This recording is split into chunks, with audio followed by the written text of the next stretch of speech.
please remember to leave a like, a comment, share the video about, and if you haven't already, subscribe. Thank you.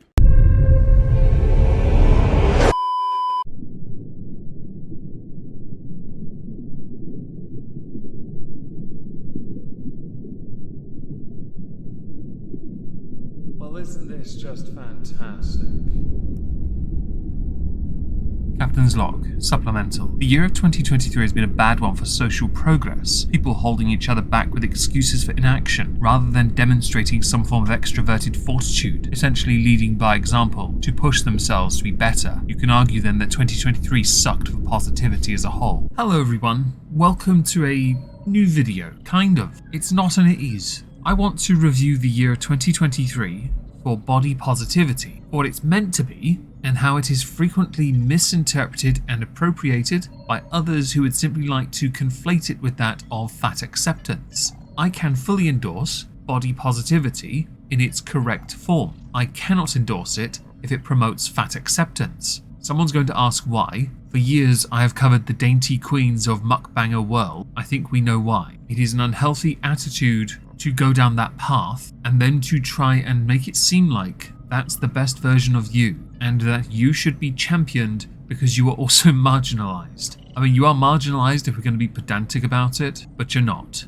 On Rumble and BitChute and Omegon too, I have made a number of response videos over the course of the year, covering people who push fat acceptance under the guise of body positivity. I want to show clips from each one because I reckon I can make a compelling argument for the state of body positivity in 2023 on social media. The majority do come from TikTok, which is understandable because people on TikTok are stupid. That's not to say they're not on YouTube. It is often easier to find, easier to criticize, and then be blocked for hate speech. On TikTok, not so much. The way the algorithm works makes it harder to find people that have said something dumb, unless you're lucky and you just happen to stumble across it, or it's shared to Twitter. Being shared to Twitter is the easiest way for me to find it because my TikTok is full of dog videos and sweet shop sellers. I am going to be interjecting myself between these videos to add additional points that I think are relevant when it comes to body positivity in 2023. So these videos are going to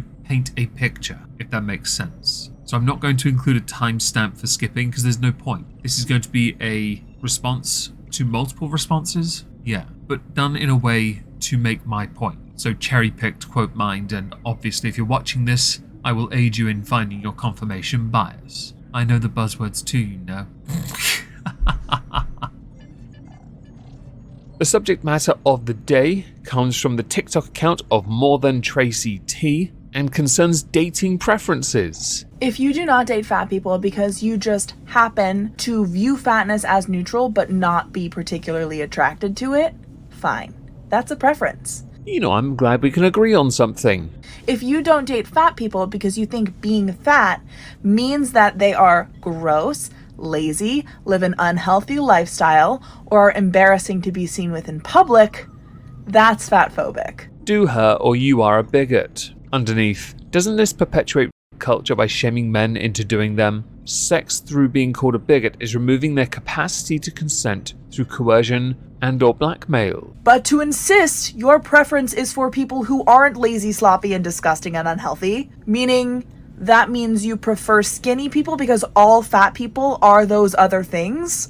You realize in this context that not everything is strictly binary of skinny and/or fat. There are many different body shapes and body sizes. Years ago, a YouTuber formerly called Riley Dennis made a video about dating preferences and how they could be considered transphobic, sexist, how they could be considered racist, intolerant in some manner unless you were marginalised. So basically, everyone is marginalised except for the straight white man, okay? This video is a demonstration of someone taking the concept of a dating preference, like Riley Dennis had done many years ago, and applying it now to those who are overweight. This is a persistent problem with people who refuse to accept a reality that there is a biological aspect to this as well as a personal choice. Many are not attracted to those who are big. There are still many that are though. It just means you don't have as much free reign over the world to date whomever you want as you would like. And there's nothing wrong with that, because it's one of the few times control will ever be introduced into your life. On to video number 2. Another great question. This person is asking if there is any time in which intentional weight loss is not fat phobic. The correct answer is all the time. If you intentionally seek to lose weight, you are more conscious of your weight and your body, or the interpretation of fat phobic to be something that is more akin to that of a slur. I'm going to say 99.9% of the times, if you are intentionally losing weight, it is fat phobic. You know, maybe I've been looking at this the wrong way, because it can be seen as a good thing to be fat phobic in certain contexts, right? I'm leaving that 0.01%, but I don't think I am. Well, I can hardly wait for you to prove it. And here's the reason why. I'm not saying if you exercise and happen to lose weight that is fat phobic. I'm not saying if you start a medication and you happen to lose weight, that is fat phobic. I am not saying that if you're going through any type of, illness and that is altering your body in some way, that is fat phobic. Well, thank God for that. I had food poisoning a couple of weeks ago and I lost like 4.5 pounds in water. But now I know it's not fat phobic for that water to leave my system, which means I don't feel like I'm being fat phobic. I'm saying when you are intentionally exercising to lose weight, altering your diet to lose weight, doing any activity. You sound like the type who just sits around all day watching telly. Now, the argument of is it fat phobic to lose weight has been a persistent one all year. The thing is, the people who are saying you are fat phobic for intentionally seeking to reduce your mass are those who are using it as a pejorative to try and find a way to put people down who would seek to better themselves. And that is what it can be regarded as, bettering yourself. You cannot go through life in excess on your caloric intake while doing nothing to improve your situation. But as the mental gymnastics are strong with many who make excuses, this is seen as redundant in the grander scheme of you're just wrong. To the next video, we're going to go to Rumble, and you're going to notice a different avatar because I use a different avatar on Rumble. Body, which just be happy in your new body. Go off and be happy in your new body. We stop shitting on your old fat self. Why are you so emotional when someone is proud of the change they made because they made the change for themselves, not for you? Why does this hurt you so much? I had often wondered if on social media, if you post or if enough people post their weight loss transformations, showing how they changed their life for the better, which is what it is, by the way. I do not participate in fat acceptance movement. That wasn't a stupid person that you slapped and got into gear. That was a human being. I'm a human being. And you shouldn't have to shrink your body to have value. And it's like, please stop advertising to me. Please get off my fucking For You page. Owing to undoubted copyright issues, there's some conspiracy-like music this person's using for this TikTok. Yeah, the condescension's real, okay? The actual video I responded to, though, I'm going to play now. I think one of the most important gifts I can give to my children is showing them that mom can be happy at any size. This point is only factually correct if mother changes sizes during the child's lifetime. Now, I've always been a plus-size person my entire life. Is this the part where I play that dated meme, why the f*** you lying? And admittedly, I have an I don't give a fuck gene. If you don't like my body, don't look. If you don't think that I should be wearing this bikini, don't watch me. But I know who's watching. 2 little kids who see their mom in the pool, splashing and playing, cleaning the pool, having fun with them all summer long. I have Those kids are a lot thinner. I'm guessing you're not instilling body positivity on them. 4 little eyes watching me as I get dressed in the morning or as I step out of the shower because I'm a stay-at-home mom, and let's be honest, I don't get space, and I don't want them to see me poking and pushing and scoffing at the way I look. Well, that's a completely separate problem to address. Children need to understand boundaries. You'll notice in a lot of the videos I'm covering, the people that I responded to got my attention because of their matter-of-factly delivery, a totally misplaced sense of arrogance. Too arrogant to see that what they're doing contradicts what they say, and too arrogant to realize that what they're saying is not the truth. Let's head back to Omegon 2 for the next video. I hope by now you'll see some of these differing points cropping up. There are a few videos I've done that will overlap. I'm going to forego those intentionally. These points need to stand alone and add to a wider discussion on body positivity in 2023. Alan Roberts tweeted the video out with "People losing weight is disappointing." Retweeted by Julian with "This screams where I can't lose weight and I see other people that have, so I'm going to make a video for attention to the fact that I'm sad someone lost weight. Grow the F up, reality exists, gravity exists, and facts don't care about your feelings." The TikTok account being shared about is Fat Self-Care, with 17,000 followers, quite a lot of likes. This is a content warning real quick. Anybody who does not want to hear me process about my feelings of seeing people get weight loss surgery, skip. You know, there might be a chance, a slim one, that you and I might agree on something here when it comes to weight loss surgery. I know people, YouTubers especially, who are using it as a hook, a way of saying, I can't be asked to put in the effort, so I'm going to cut a corner. Now, there are many people in many different walks of life who will do that. Others do it as an aid, commit to it, and change their lives truly. Others use a form of surgery post-weight loss. Because if you've been, let's say, naturally a 168 person, you've blown up to 320, which isn't that much compared to others I know, but I'm using a little scale comparative, okay? I just want to talk about the collective grief of seeing people that you have trusted in this fat liberation space. What the hell's a fat liberation space? Changing their bodies. Participating in diet culture. All of which I'm sure must be considered a hate crime by somebody. Should I go put my Judge Moist outfit on for you? Perhaps sentence those now skinny folk, who are fatties in disguise, to life, eating duck fat, until they are back to their pleasantly plump and natural size. Getting weight loss surgery. And how hard that is to see and how much grief it can feel. No lie, there are people who believe that if you proceed with weight loss surgery as part of your weight loss journey, it can be regarded within the fat liberation space as that equal to losing a person, which there can certainly be an argument for and against, depending on how much weight you lost and a national average for that weight of person. So far we've covered a few interesting topics, I think anyway. We're going to continue because I want to insert Tess Holiday into this now.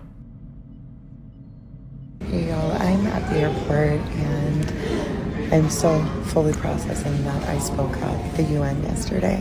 What you're about to hear from Tess Holiday is her speaking as if this is the greatest moment of her life, something to be proud of, but in reality, on the face of it, certainly when you look at the person who is speaking about the subject she's about to tell you about, it doesn't come across as the right person for the job. But you know what? I don't want to give away too many spoilers, so we should just dive back in.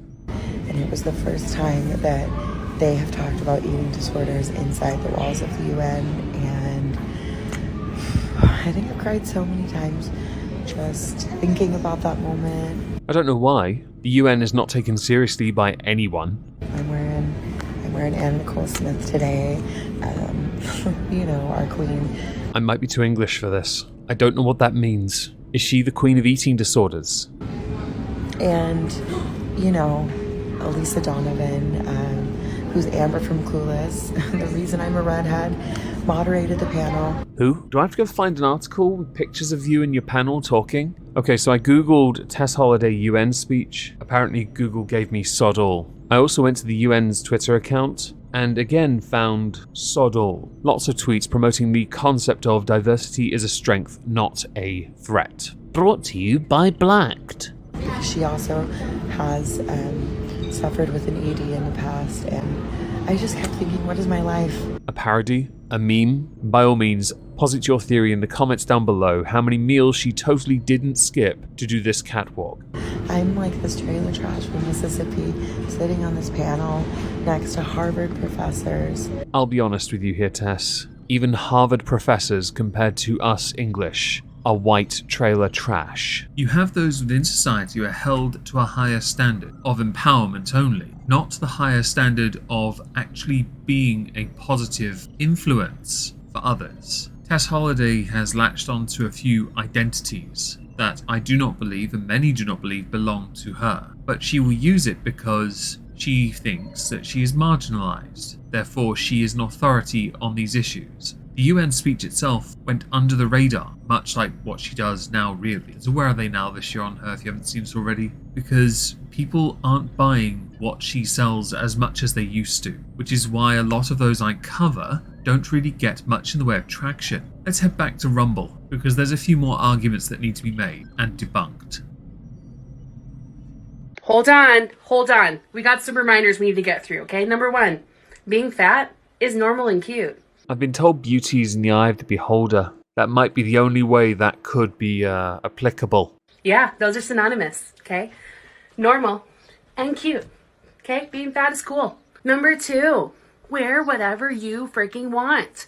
Surely this one goes without saying anyway. Wear what makes you feel safe. Wear what makes you feel good, okay? We are chasing serotonin. You used the word chasing with no level of irony, didn't you? And if that is a baggy t-shirt and dark colors, I'm supporting you, babe. Don't you ever call me babe. And number 3, making fun of people because of the way that they look is very much giving off I peaked in high school energy. I think you're setting too high a standard for humanity. I should say, for the sake of it, this individual does actually espouse a very positive attitude towards embracing your body for what it is, which I, on the face of it, can actually take as good. I do, however, disagree with the idea of it including fat acceptance when it can be quite extreme. You can argue natural weight, but I will counter to maintain a weight of that size, of any size that is in a ballpark that is typically considered obese. You have to consume far too much and not do enough. There are days where I could eat 3, maybe 4,000 calories in a day and not put on a shred of weight, an ounce. But I've done so much over the course of that day that I've burnt it all off. But there are other times where I will eat 2,000 and I can still put on weight if I've done nothing all day. It does depend on the individual. To the next video, back to the Omegon2 YouTube channel. This commenter says, I'm perfectly fine with fat people, but WTF, do you mean Aryan? Fat phobia and racism are 2 completely separate things. On this channel, on 2 separate occasions, I've spoken about fat acceptance roots in white supremacy. The first time was 5 months ago, and the more recent one was 2 weeks ago. I'll link both videos down below, because the logic used is based on a revisionist interpretation of history to make a larger, grander scale point. Where the perpetrated roots are does not change how people are now. Having an origin story is not going to make for some wicked Marvel movie. But since you're totally different to everyone else I've covered on this subject, I'm going to let you explain it first. But they're not. All bigotry in our culture is rooted in white supremacy. White supremacy sets an ideal, and any deviation from that ideal is discriminated against. From a more local stance, where you are in the world, can you please point to me on the doll where white supremacy's roots have really taken hold, or still do to this day? Essentially, I'm asking for you to provide citation rather than assertion. Obviously, this goes for race, but it also includes the person's size. In our culture, skinny people are upheld as the ideal. And that's where you're wrong, kiddo. Actually, you'll find those of a more average build are those that are considered okay. The mediocrity. Skinny people are looked at as if they have eating disorders. Fat people are looked at as if they have eating addictions. You are asserting this as a fundamental point, but fundamentally misunderstanding what it means to be thinner than someone that is fat by assigning it the label of skinny. There's also racism behind why skinniness is considered the ideal, who stereotypically have curvier bodies. All bodies are beautiful. No, they're not. On to video number 2. I knew several fat people in the 80s. In 1980, or the decade of the 80s, obesity was 13.4%. In 2008, it was 34.3%. How's that? I have the National Institute of Health as a source. obesity was not a bigger problem or as prevalent a problem as it has become because of people's excessive need to be as fat as possible and normalize an unhealthy way of living. With this individual, the mental gymnastics were quite something, using American history to paint a wider picture. And I often found that these arguments were quite weak because America isn't the center of the world, nor is their history. And it certainly isn't when it comes to culture either, because America is an amalgamation of multiple cultures. It always has been. So to treat it with such a rather lofty and vaunted status when you mention the West and then you realize you're one of the youngest nations in the West is quite tragic and embarrassing, really. But these arguments are used to push this dangerous message to justify negative behaviors, rather than simply having critical thought, which is often omitted under the guise of, but I'm being critical of white people. Let's head back to Rumble for more, shall we? We need to normalize fat people existing in every space possible, right? Especially places like the gym. Fat people, under the parameters you set of what a fat person is, are always welcomed at a gym. I think that we glorify people who are like super ripped and jacked and like all the stuff that they're able to do. Yes, society does in some countries glorify those who are jacked. Why? Because they look amazing. The same cannot be said for someone who looks like they belong in a freak show, or somebody whose skill is to eat all the pies. But it's like, yes, that takes a lot of hard work. Of course, absolutely, you got there. Look at all your skills. Good for you. You're amazing. But when you're in a bigger body, do you know how much extra work it takes to do half of the shit? Mental as well, not just physical. That's what I want to say too. Like, Calla's comment inbound. That sounds an awful lot like a you problem. Obviously not you, the thinner person, but those who think this way. Who cares if it's harder? It is meant to be harder. Just getting into that space. Yeah. You deserve, an award. This is the hypocrisy of fat phobia that drives me off the rails. Is that you are just hated for being fat, period. You cannot win. Win what? The race to the bottom? Yeah. And people actually will say that they are doing this to you to make you come to and lose the weight. What? Who says that? Go to the fucking gym. But what they're actually doing is keeping you fat, making you more fat. Citation needed, Tubbs. If fat phobics actually cared about our health and our well-being, they would be doing what you're saying. They'd be celebrating us. Yeah. What? Celebrating what exactly? Go to the fucking gym. I see you. I see all of it. I see all your bullshit excuses. I see it. But what they do is they make fun of us at the gym. Yeah. And they videotape us. You're going to need a citation for that one as well. This is yet again another example of not just my patience, because, seriously, but also a demonstration in how one will make every excuse for why they cannot do something while simultaneously expecting society to mollycoddle. This is the state of entitlement that comes from others who interpret body positivity as well, this must mean you have to now respect me, which is why I take so much umbrage with this. So much umbrage? Great umbrage with this. This is not a healthy attitude to have. I see many people of very different shapes and sizes go into the gym I go to. I have never once seen anyone else pick on each other unless they were already friends. They were doing it as banter between mates. You put your earphones in and you get your workout on. You train. That's what I do. I go in, I put in a session, and I sod off. I talk to maybe one or two people if I know them, and I probably, at best, when I'm working out,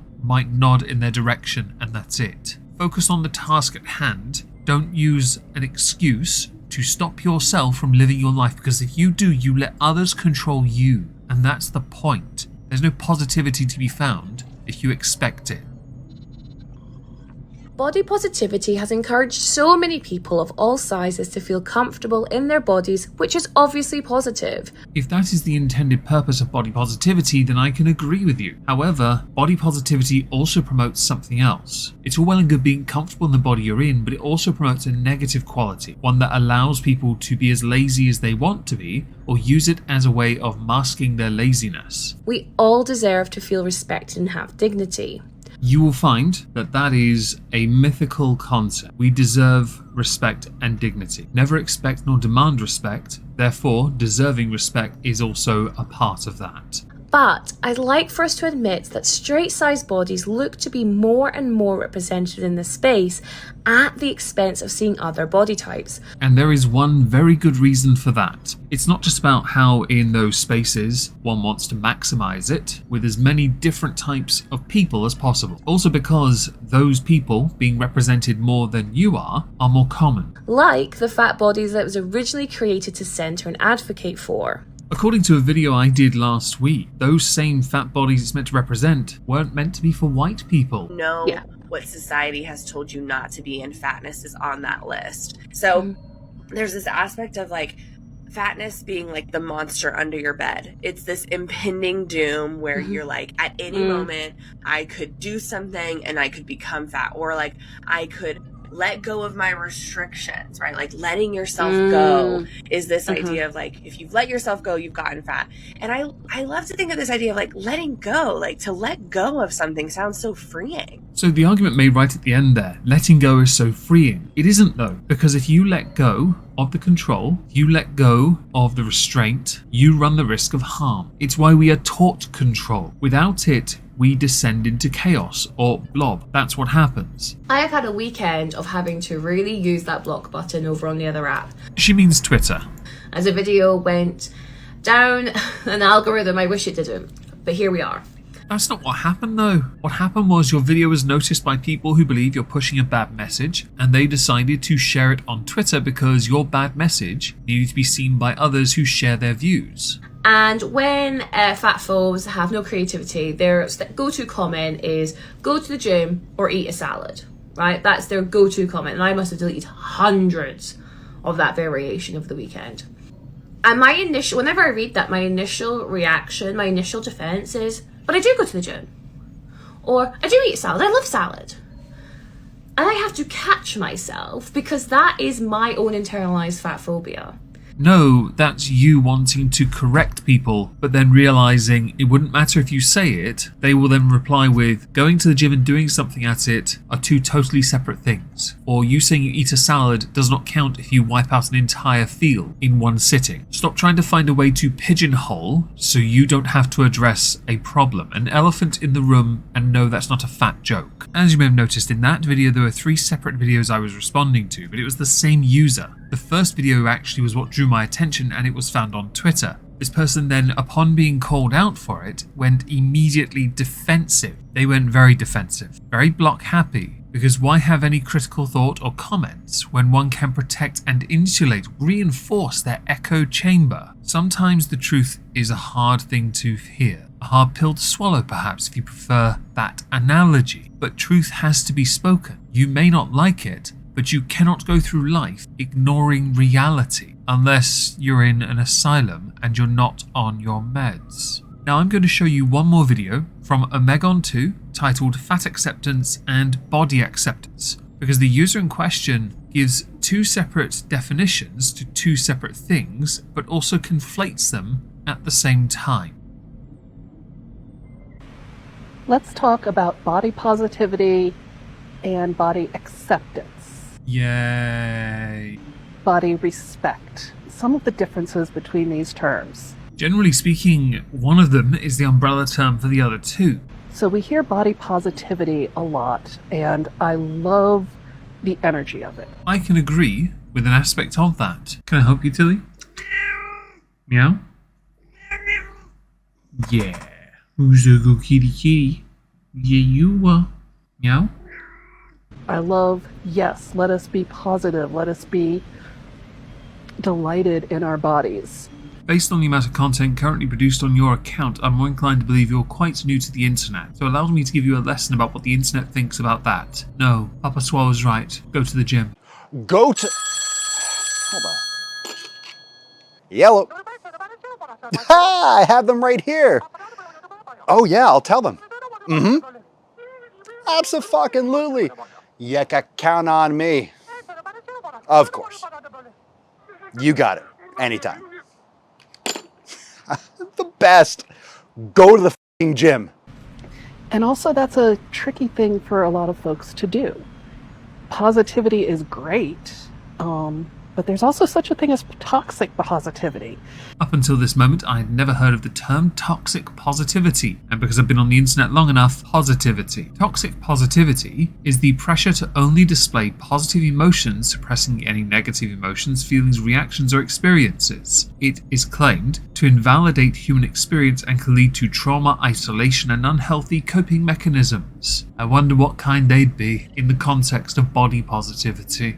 As focusing so much on the positive that you can't have any of the uncomfortable or painful feelings about it. Considering what some of the people we've discussed earlier have done to handle the criticisms, i.e. blocking it all out, fingers in ears, head in the sand, la la la la la, where's my takeout? This is hardly a surprise. Many of them practice and preach toxic positivity. In the United Kingdom, because we're a miserable species, we just call positivity toxic. I prefer to think of it like time, as a finite and rather valuable commodity, where you shouldn't seek to have it all the time, because then you get so used to it you take it for granted. I believe in hard work paying off, and that's the attitude that you should have, to then enjoy what you've earned. Enjoyment doesn't mean though you get some massive release of serotonin. And these videos I've done in 2023, I believe adequately convey my annoyance with body positivity as it is used on places like TikTok to push a different message. Now that very user we just covered spoke about fat acceptance and positivity for fat people. That video was trash. I don't need to do that video here. I want to focus on the fact that fat acceptance has co-opted body positivity under the guise of, well, this will get us respect and we don't have to put any effort in, which is often how it comes across. On TikTok, it is cliche for the individual to champion body positivity through their lens, to simply do it in their furnished apartment and never venture outside, or indicate that this is their setting for their brand, but it makes them look incredibly introverted because of the prison they created for their body on the exterior and the interior.